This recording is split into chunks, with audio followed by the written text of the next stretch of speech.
जब से सम्राट चौधरी मुख्यमंत्री बने हैं, अपराध का जो ग्राफ आते हैं कि नीतीश कुमार या फिर जेडीयू क्या बहुत कंफर्टेबल नहीं है बीजेपी। बिहार जेडीयू के अंदर सिर्फ और सिर्फ नीतीश कुमार का नाम पुकारा जा रहा है। एक बार फिर से ये जताया जा रहा है कि बिहार को सिर्फ और सिर्फ नीतीश कुमार की जरूरत है, नीतीश कुमार के नेतृत्व की जरूरत है, नीतीश कुमार को मुख्यमंत्री फिर से बन जाना चाहिए। ये संकेत कहीं ना कहीं मिल रहे हैं। और क्या जेडीयू के नेता सम्राट सरकार से डर रहे हैं या फिर पोल खोलने के लिए मजबूर हो रहे हैं? तीन बड़े चेहरे सामने आते हैं जो ये बताते हैं अपने बयानों के माध्यम से कि सम्राट सरकार सही कार्य नहीं कर रही। बिहार में सम्राट सरकार को हट जाना चाहिए, यानी कि मुख्यमंत्री के तौर पर सम्राट चौधरी नहीं बल्कि नीतीश कुमार को फिर से लौट जाना चाहिए। ये चर्चा तो है और ये बयान भी है। सबसे पहला चेहरा वो चेहरा है जो एक वक्त पे कहता हुआ नजर आया था कि टिकट तो उनकी जेब में है, और ये चेहरा है गोपाल मंडल का। हाल फिलहाल में गोपाल मंडल का बड़ा बयान सामने आया है और उन्होंने खुलकर कहा है कि अगर उन्होंने मुंह खोला तो सम्राट सरकार में उन्हें मरवा दिया जाएगा। एक ऐसा बयान जिसके बाद खलबली मच सकती है कि आप ऐसे कैसे कह सकते हैं कि गुंडाई चल रही, नेता भी मुंह खोलने के लिए डर रहे। और दूसरी तरफ जहां गोपाल मंडल का जिक्र किया गया तो वहीं निशांत कुमार का जिक्र करना भी जरूरी हो जाता है, क्योंकि निशांत कुमार नीतीश कुमार के बेटे हैं और अब सत्ता में परिवर्तन आ चुका है, लेकिन आज भी नीतीश कुमार के नेतृत्व की बात करते हुए ये तक कहते हैं कि जन जन तक नीतीश कुमार के कामों को पहुंचाइए और बताइए कि नीतीश कुमार ने बिहार में क्या किया है। तीसरी तरफ अनंत सिंह का वो चेहरा है जो लगातार ये कह रहे हैं कि नीतीश कुमार के नेतृत्व में बांकीपुर में चुनाव नहीं लड़ा गया, अगर लड़ा जाता तो परिणाम कुछ और होता। तीन बड़े चेहरे जेडीयू के और नीतीश कुमार का जिक्र, तो क्या बिहार में वाकई खेल होने वाला है? नीतीश कुमार मुख्यमंत्री कुर्सी तक ना पहुंच पाए, लेकिन क्या एनडीए में बड़ी दरार आ सकती है? क्या जेडीयू और बीजेपी अलग हो सकती है? ये बड़े सवाल बन जाते हैं। चर्चा करेंगे, वरिष्ठ सहयोगी अमन जी हमारे साथ मौजूद हैं। सर, गोपाल मंडल के बयान को किस तरह से देखते हैं? ये बयान कहीं ना कहीं ये बता रहा है कि आप सम्राट सरकार से डर रहे हैं, कैसे देख रहे हैं? देखिए, बिल्कुल जिस तरीके से मीडिया से वो बात कर रहे थे, अपने आप में बड़ा ये अजीबोगरीब भी है कि खुद उनकी पार्टी बीजेपी के साथ गठबंधन में है और सम्राट चौधरी मुख्यमंत्री जो है उनके ऊपर तमाम तरह के आरोप लगा देते हैं और ये कहते हुए नजर आते हैं कि भाई हट जाइए, वरना ये सम्राट चौधरी सरकार मेरी हत्या तक करवा देगी। इस तरह की बात वो कहते हुए दिखाई पड़े। नीतीश कुमार को लेकर भी वो बयान देते हुए दिखाई पड़े कि भाई वो मजबूत चेहरा थे, उनको देखकर लोगों ने वोट दिया, उनको हटाना कहीं ना कहीं बीजेपी के लिए नुकसानदायक साबित रहा। यानी कि इस तरह की तमाम सारी बातों को वो कहते हुए नजर आए। लेकिन सबसे बड़ी बात कि जिस तरीके से उन्होंने सम्राट चौधरी के ऊपर जो मुख्यमंत्री हैं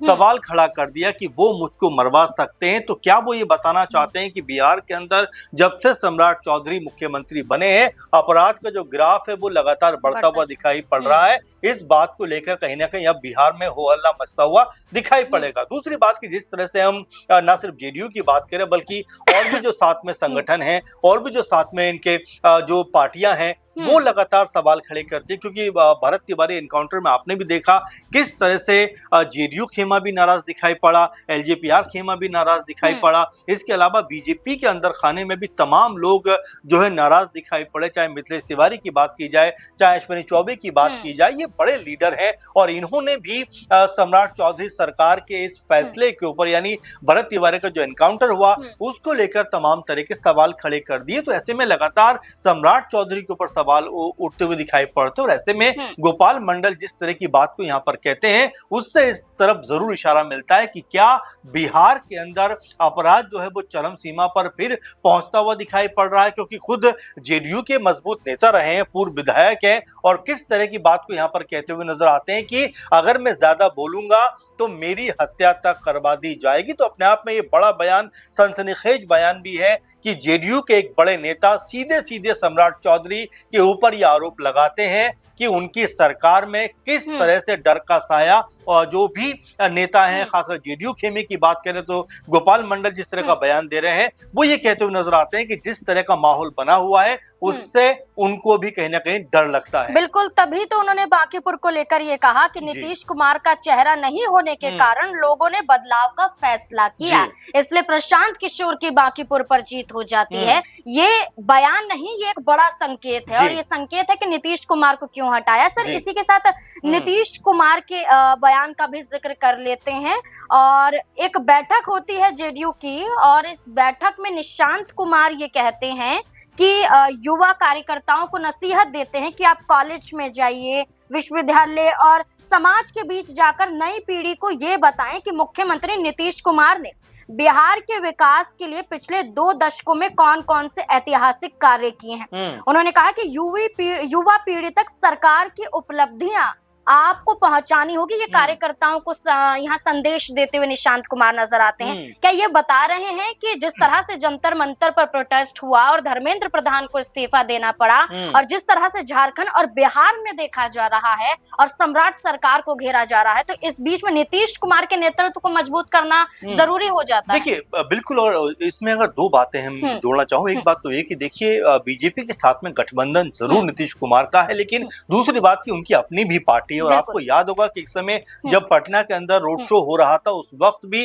नीतीश कुमार जो है पीएम मोदी के साथ में थे, और वहां पर वो कमल का निशान पकड़े हुए थे। उस बात को लेकर काफी हो हल्ला मचा था कि ठीक है, आप जो है बीजेपी के साथ गठबंधन में है, लेकिन अपनी पार्टी को आप इतना कमजोर क्यों आंक रहे हैं कि आप जो है कमल के फूल का निशान जो बीजेपी का चुनाव चिन्ह है उसको लिए हुए नजर आते हैं। आपने देखा कि उसके बाद जब सीटों का बंटवारे की बात आती है, लोकसभा की बात आती है, विधानसभा की बात आती है, दोनों जगह पर जिस जेडीयू को बेहद कमजोर माना जा रहा था, उस जेडीयू ने बीजेपी से ज्यादा सांसद कहीं ना कहीं कह सकते हैं कि उनको जो जीत मिली, उनके आसपास जीत मिली। वहीं अगर विधानसभा की बात करें तो उसमें भी उनके आसपास जीत मिली। तो ये कुल मिला जुला कर देखा जा सकता है कि जेडीयू का जो प्रदर्शन रहा वो कहीं ना कहीं ये बताने के लिए काफी रहा कि बीजेपी से वो जरा भी कमतर नहीं है। और यहाँ पर जिस तरह से निशांत ये बात कहते हैं कि भाई उनकी जितनी भी जो 20 साल का कार्यकाल रहा है, जो उपलब्धियां रही है, वो जनता तक पहुंचाई जाए, ताकि जनता को पता चल सके कि 20-25 साल में नीतीश कुमार ने बिहार के अंदर क्या क्या बदलाव किए हैं। अच्छा सर, ये जो बयान है जिसमें आनंद सिंह का बयान भी जोड़ना जरूरी हो जाता है बांकीपुर को लेकर, उन्होंने भी सिर्फ यही कहा कि नीतीश कुमार का नेतृत्व होता तो रिजल्ट कुछ और होता। ये बयान तो है और जेडीयू की तरफ से ये बयान आ रहे हैं, क्या लगता है कि गठबंधन पर असर पड़ सकता है? देखिए, एक बात ये समझना पड़ेगा कि जेडीयू लगातार कई बयान ऐसे आते हैं जहां पर ऐसा लगता है कि वो सम्राट चौधरी सरकार से खुश नहीं। आपने देखा कि मॉडर्न स्कूल को लेकर जब ये बात सामने है कि उनका रंग बदल दिया जाए, भगवा कर दिया जाए, नीरज कुमार सामने आते हैं और तमाम तरह सरकार की आलोचना करते हुए दिखाई पड़ते हैं। इसके अलावा भी चाहे भरत तिवारी एनकाउंटर की बात करें, वहां पर भी सवाल खड़े होते हुए नजर आते हैं। इसके बाद जब चुनाव हारते हैं तो पीएम मोदी नीतीश कुमार के साथ बैठक करते हुए दिखाई देते हैं। ये तमाम जो पहलू हैं ये बताते हैं कि नीतीश कुमार या फिर जेडीयू क्या बहुत कंफर्टेबल नहीं है बीजेपी के साथ में, और क्या कोई बड़ा उलटफेर भी बिहार के अंदर होता हुआ दिखाई पड़ सकता है। इस तरह की तमाम संभावनाएं जो है वो लगती हुई नजर आती है, क्योंकि देखिए, राजनीति और राजनीति में हर तस्वीर का अपना एक महत्व होता है। ऐसे में जिस तरह की बात गोपाल मंडल ने कही है और तमाम जेडीयू के नेताओं ने बात कही है, तो क्या आज भी बीजेपी को जो मुख्यमंत्री मिला है, तो क्या बीजेपी के नेताओं को ही उनके ऊपर विश्वास नहीं है? क्योंकि आपने देखा कि खुद बीजेपी के नेता भरत तिवारी मामले के ऊपर, एनकाउंटर के ऊपर तमाम तरह के सवाल सम्राट चौधरी के ऊपर खड़े करते हुए दिखाई पड़े। तो ऐसे में अब ये सवाल जरूर बन जाता है कि क्या जेडीयू खेमा जो है वो बीजेपी के साथ चल तो रहा है, लेकिन पुरजोर तरीके से पूरी क्षमता के साथ में क्या वो साथ में नहीं है? क्योंकि नीतीश कुमार का बांकीपुर पे चुनाव प्रचार ना करना, उसके बाद बीजेपी की हार होना, कम से कम ये बताता है कि नीतीश कुमार का जो प्रभाव है वो अभी भी बिहार के अंदर लेकर बना हुआ है। बिल्कुल, नीतीश कुमार को दिल्ली तो भेज दिया गया है, राज्यसभा सांसद तो बना दिया गया है, लेकिन दिल्ली से ज्यादा अभी भी बिहार में नीतीश कुमार की पूछ है। अब देखना होगा कि जिस तरह से जेडीयू की लगातार मांग है, संकेत है, क्या इस आधार पर एनडीए गठबंधन पर कुछ असर पड़ सकता है। नीतीश कुमार कुछ बड़ा ऐलान करते हुए नजर आ सकते हैं। आपको क्या लगता है इन बयानों को लेकर? क्या है आपकी राय? अपनी राय हमारे साथ जरूर साझा करें। धन्यवाद।